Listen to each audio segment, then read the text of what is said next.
Hello and welcome to another video from the only YouTube channel you need to not only survive the current apocalypse, but actually enjoy it. And today I'm just going to do a little tour of what's going on in my yard. This is the swampy area of the yard, although it's not very swampy right now. For the most part it's drying up. In fact, there's my creek. Not any water in there. All my fish are dead. I mean, we had a lot of perch, little minnows, had some snapping turtles in here, and I was hoping that they had gotten out. One was really old, probably about 2 feet across, his shell, and then there was a smaller one, and I found the smaller one dead last week. So apparently he walked the whole creek looking for water and couldn't find it. Very sad. If I'd have known where he was, I would have put water on him. But in any case, it is dry. In fact, well, here, let me show you some things. First off, I don't have any bald cypress here, so I've had to plant some. There's little bald cypress tree. And every time you see a ribbon on something, it's something that I planted. I don't know if you can see the blue ribbons over there. Those are mayhaws. They're a native Louisiana species, but I've got them over here, and I think they'll do well.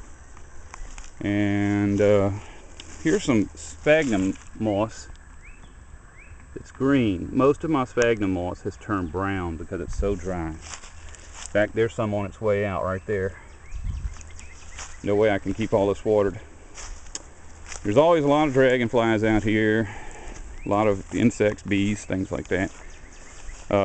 These ferns that you see, actually we've always had ferns, but I found out that if every September I come out with my mower and cut them all down after they turn brown, they come back really, really lush and green the next year.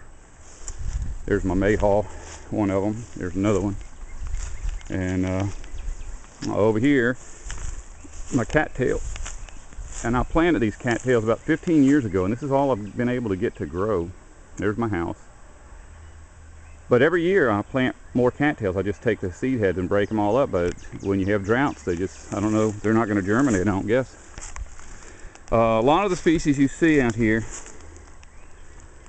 are not going to look like they normally do because I prune everything to a pleasing shape, or at least something where I won't poke my eye out when I'm walking by it. And here's a tree that's down from the hurricane. We've still got over 100 trees down in my yard, and I know I've taken and cut up 100 of them. Anyway, that's my backyard swamp and marsh tour. Lots and lots of little plants here.